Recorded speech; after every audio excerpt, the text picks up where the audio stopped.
Friends, आप सबने road पर बड़े बड़े ट्रक्स और ट्रेलर्स के बीच के टायर को उठा हुआ देखा होगा। तो आज की इस वीडियो में आपको डिटेल में बताऊंगा कि ऐसा क्यों होता है और मैं आपको ट्रक के इनसाइड व्यू के हेल्प से इस टॉपिक को समझाऊंगा। तो वीडियो को पूरा देखें।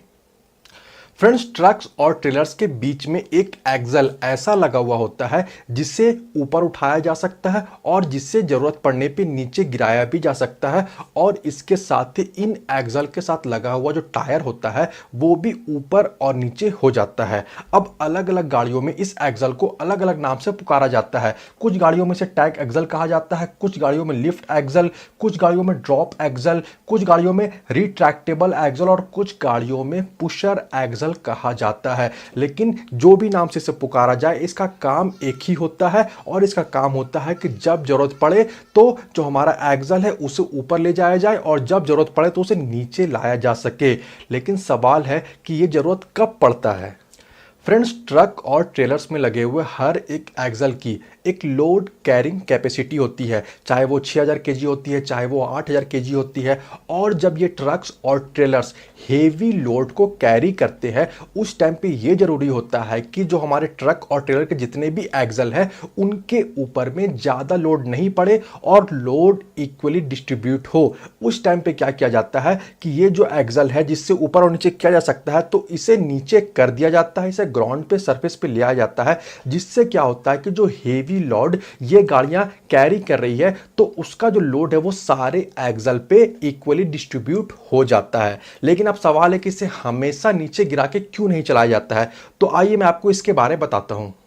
फ्रेंड्स, हर एक टायर का एक रोलिंग रेजिस्टेंस होता है, यानी कि ये वो फोर्स होता है जो कि टायर रोड के सरफेस के ऊपर में लगाता है, जिसके वजह से टायर रोल करता है और रोल करते हुए वो रोड पे आगे बढ़ता है। अब सवाल है कि टायर को ये फोर्स मिलता कहाँ से है। तो टायर को ये फोर्स मिलता है जब आपके गाड़ी के इंजन के अंदर में फ्यूल जलता है और इंजन पावर प्रोड्यूस करता है तो वो पावर मिलता है टायर को, जो कि टायर को घुमाता है। और टायर क्या करता है, रोलिंग रेजिस्टेंस जो फोर्स है वो रोड के ऊपर में लगाता है और वो मूव करता है।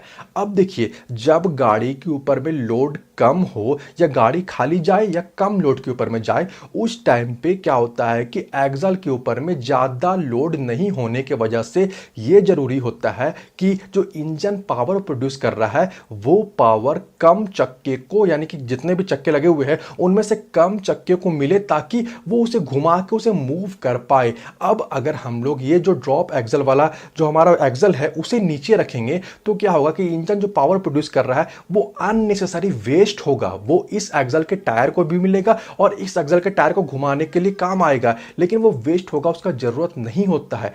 इसलिए जब लोड कम हो या गाड़ी खाली जाए उस टाइम पे इस एक्सल को उठा दिया जाता है ताकि इंजन का पावर का वेस्ट नहीं हो। और ऐसा करने से फ्यूल की एफिशिएंसी बढ़ जाती है और फ्यूल जो बर्न हो रहा है उससे जो पावर मिल रहा है उसका वेस्टेज भी कम हो जाता है। इसके साथ ही ये जो ड्रॉप एक्सल है इससे ऊपर उठाने से ये भी फायदा हो जाता है कि जो टायर है वो रोड पे जितना देर तक चलेगा तो उसका उतना ही वियर एंड टेयर होगा, यानी कि वो उतना ही ज्यादा घिसेगा। अब जो ट्रक्स ट्रेलर्स के टायर्स होते हैं वो बहुत ही महंगे होते हैं, तो इसका कोई सेंस नहीं बनता है कि अननेसेसरी इन ड्रॉप एक्सल को नीचे करें आप और इन टायर्स को घिस मतलब कि इनका टायर्स का वेयर एंड टेयर हो। तो उसे बचाने के लिए भी इन्हें ऊपर रखा जाता है जब लोड कम हो या गाड़ी खाली चले।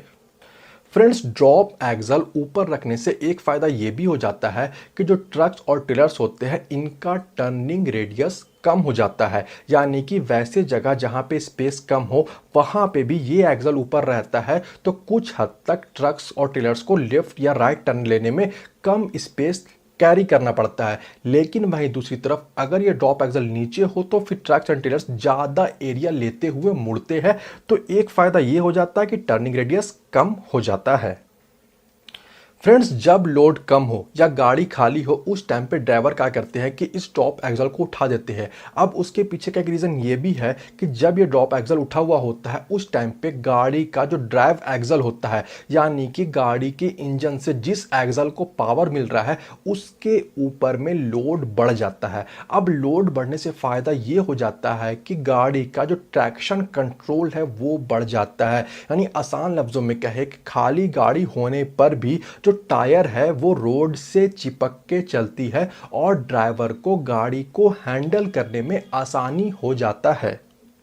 फ्रेंड्स, ट्रक्स एंड ट्रेलर्स में ड्रॉप एक्सल देने का एक रीज़न ये भी होता है कि कुछ जगहों पे रोड पे रिस्ट्रिक्शन होते हैं। रिस्ट्रिक्शन ये होता है कि वहाँ पे उस रोड के कंडीशन के हिसाब से ये रूल बनाया जाता है कि हर एक्सल के ऊपर में, या आसान लफ्ज़ों में कहे तो हर टायर के ऊपर में कितना लोड रह सकता है। और ऐसा इसलिए किया जाता है क्योंकि जो टायर होते हैं वो रोड के साथ कॉन्टैक्ट में होते हैं और अक्सर टायर के ऊपर में ज़्यादा प्रेशर होने की वजह से, ज़्यादा लोड होने की वजह से क्या होता है कि रोड के ऊपर में गड्ढे हो जाते हैं। इसलिए वहां पे इस तरह के जो ड्रॉप एक्सल है उन्हें नीचे करके चलाया जाता है ताकि जो टायर के ऊपर में लोड है वो ज़्यादा डिस्ट्रीब्यूट हो सके और रोड का जो सरफेस है वो खराब नहीं हो। फ्रेंड्स, कुछ गाड़ियों में ड्रॉप एक्सल एयर ऑपरेटेड होता है और इसे ड्राइवर केबिन में एक स्विच के हेल्प से आसानी से ऊपर और नीचे किया जा सकता है। वहीं कुछ गाड़ियों में ये जो ड्रॉप एक्सल होता है वो हाइड्रोलिक ऑपरेटेड भी होता है। तो फ्रेंड्स, ये था ड्रॉप